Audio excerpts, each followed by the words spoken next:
A flock of birds descended on a field, eager to feast on the villagers' seeds. Unbeknownst to them, the villagers had prepared a trap.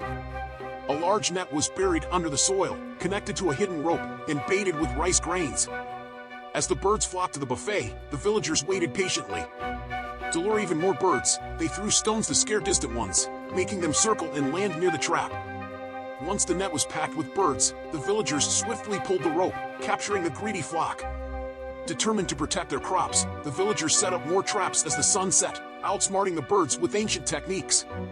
In the end, the clever strategy safeguarded their fields from the relentless, hungry invaders,